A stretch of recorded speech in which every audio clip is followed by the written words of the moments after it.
সম্মানিত ভিউয়ার্স, কেমন আছেন সবাই? আশা করি আল্লাহর রহমতে ভালো আছেন, সুস্থ আছেন। আপনাদের সাথে আমি রয়েছি মোহাম্মদ রাশেদ মুশারফ, শিক্ষক নিবন্ধনধারী, কারিগরি শিক্ষা ও trade instructor, Itna Nurpur DD মাদ্রাসা, ইটনা কিশোরগঞ্জ। সম্মানিত ভিউয়ার্স, আপনারা দেখছেন জব টিচার্স টিভি। সম্মানিত ভিউয়ার্স, আমার নিজ জেলা জামালপুর ও নিজ উপজেলা সরিষাবাড়ি উপজেলা। সম্মানিত ভিউয়ার্স, আজকের আলোচ্য বিষয় ষষ্ঠ গণবিজ্ঞপ্তি 2025-এ বেসরকারি শিক্ষা প্রতিষ্ঠানে 3টি অধিদপ্তর নিয়ে আলোচনা। সম্মানিত ভিউয়ার্স, আপনারা সবাই জানেন যে ষষ্ঠ গণবিজ্ঞপ্তি 2025 সালে যে কোনো মাসে শিক্ষক নিবন্ধন গণবিজ্ঞপ্তি বা ষষ্ঠ গণবিজ্ঞপ্তি 2025 যে কোনো মাসে প্রকাশিত হবে।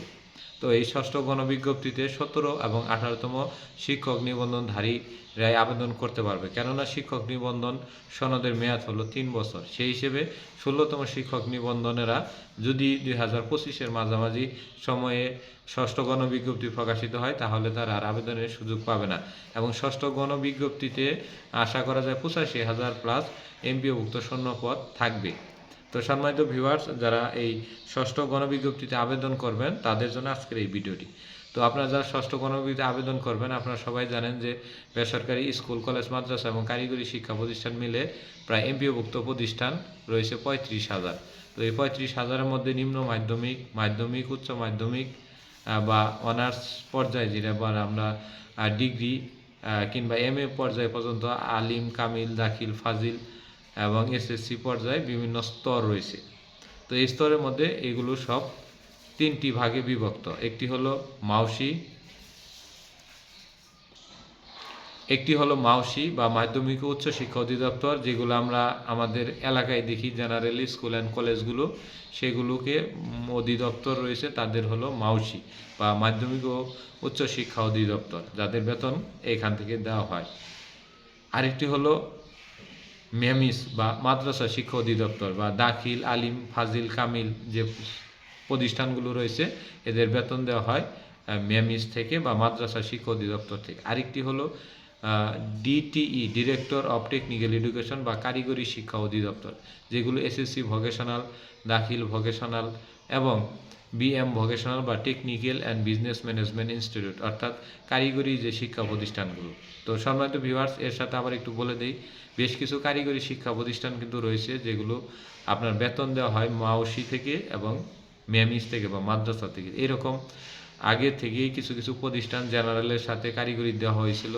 তখনকার একটি ছিল যে যেগুলো জেনারেলের সাথে কারিগরি থাকবে, ওই প্রতিষ্ঠানগুলো শুধু কারিগরি থাকবে, কিন্তু বেতন বা অন্যান্য সুযোগ সুবিধা তারা জেনারেল থেকেই পাবে। তো সেই হিসেবে অনেক প্রতিষ্ঠান কারিগরি হলেও বেতন কিন্তু জেনারেল থেকে পাচ্ছেন বা মাওসি থেকে পাচ্ছেন বা মাদ্রাসা।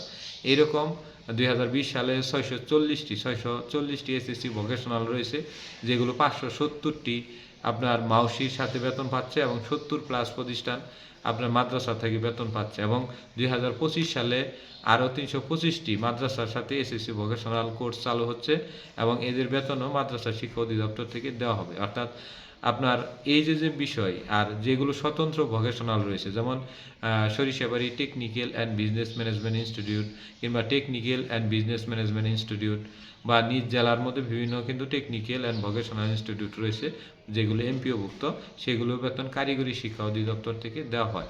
মূলত যারা ষষ্ঠ গণবিজ্ঞপ্তিতে আবেদন করবেন তাদের জন্য এই 3টি অধিদপ্তর রয়েছে। তবে আপনি যে অধিদপ্তরের অধীনে 18তম শিক্ষক নিবন্ধন কিংবা 17তম শিক্ষক নিবন্ধনের সার্টিফিকেট অর্জন করেছেন, এই সার্টিফিকেট অনুযায়ী আপনাকে কিন্তু ষষ্ঠ গণবিজ্ঞপ্তি 2025-এ আবেদন করতে হবে। না হলে কিন্তু পরবর্তীতে আপনি এমপিওভুক্ত হতে পারবেন না, অর্থাৎ এই 3টি অধিদপ্তর আরেকটি অধিদপ্তর আপনি নেবে না। এই ক্ষেত্রে অনেক ভাইরা বলেন যে আমি সার্টিফিকেটে লেখা কারিগরি সহকারী শিক্ষক বাংলা পদ, আমি জেনারেলে কিন্তু চাকরি করছি। আরে ভাই, আপনি চাকরি করছেন ঠিক আছে, কিন্তু আমাদের এমপিও নীতিমালা রয়েছে, মাধ্যমিক উচ্চ শিক্ষা অধিদপ্তর এমপিও নীতিমালা 2021 রয়েছে। 21-এ এই বিষয়টি বলা নেই, বলা রয়েছে যে সংশ্লিষ্ট বিষয়ে বা সংশ্লিষ্ট অধিদপ্তর মোতাবেক সার্টিফিকেট অনুযায়ী আপনাকে চাকরি করতে হবে। অর্থাৎ আপনি কারিগরি সার্টিফিকেট নিলে আপনি কারিগরিতেই যাইতে হবে, জেনারেল নিলে জেনারেলেই যাইতে হবে। তো আবেদনের সময় যারা ভুল করে কারিগরি দিয়ে ফেলেছেন জেনারেল পদে, তারা কারিগরিতে দয়া করে চাকরি করেন, যাতে পরবর্তীতে আপনাদের কোনো সমস্যা না হয়। হওয়া যায় না আর নিয়মে নাই, বিষয়টি হলো আলাদা। কারণ এমপিও নীতিমালা আপনাকে মানতে হবে। একটা সময় প্রতিষ্ঠান জাতীয়করণ হলো, তখন যদি বলে যে না আপনি কারিগরির শিক্ষক এখানে ঢুকলেন কেন, এটা এমপিও নীতিমালা দিছে, আপনি জাতীয়করণের নীতিমালায় আমরা এই বিষয়টি দিতে পারবো না, সো আপনি কিন্তু কট। তো অনেক বিষয় রয়েছে, সেজন্য আমি বলবো যে আপনার এমপিও নীতিমালা এবং আমাদের যে শিক্ষকদের যে নীতিমালা রয়েছে এবং গণবিজ্ঞপ্তির জন্য যে আমাদের প্রতি বছর যে শিক্ষক নিবন্ধন সার্কুলারে যে নীতিমালাগুলো বা শিক্ষাগত যোগ্যতা, প্রতিষ্ঠানের ধরন এবং যেভাবে বিষয়গুলো বুঝিয়ে দিয়েছে ওই অনুযায়ী আপনাকে আবেদন করেন, তাহলে পরবর্তী আপনার চাকরি জীবন থেকে শুরু করে একেবারে শেষ সময় এককালীন টাকা কিংবা পেনশনের টাকাগুলো তুলতে বন্ধ আর কোনো সমস্যা হবে না। এ হলো আমাদের সিস্টেম এবং নিয়ম। এবং এই ষষ্ঠ গণবিজ্ঞপ্তি 2025-এ বেসরকারি স্কুল, কলেজ, মাদ্রাসা এবং কারিগরি শিক্ষা প্রতিষ্ঠানে 3টি অধিদপ্তর সম্পর্কে আলোচনা। আর 3টি অধিদপ্তরকে আমি আবারও বলি, একটা হলো মাউসি, আরেকটা হলো মেমিজ বা মাদ্রাসা শিক্ষা অধিদপ্তর, আরেকটি হলো কারিগরি শিক্ষা অধিদপ্তর, অর্থাৎ secondary and higher secondary education, Bangladesh Madrasah education board, আর DTE, director of technical education. এই মোট হলো এমপিভুক্ত 3টি অধিদপ্তর। ধন্যবাদ সবাইকে। যদি আমার এই ভিডিওটি ভালো লেগে থাকে তাহলে অবশ্যই লাইক, কমেন্ট, শেয়ার দিয়ে দিবেন এবং আমাদের এই চ্যানেলের সাথে থাকবেন। আমাদের এই চ্যানেল শিক্ষক নিবন্ধন রিলেটেড প্রায় 90% ভিডিও দিয়ে থাকে। তো ধন্যবাদ সবাইকে, সবাই ভালো থাকবেন।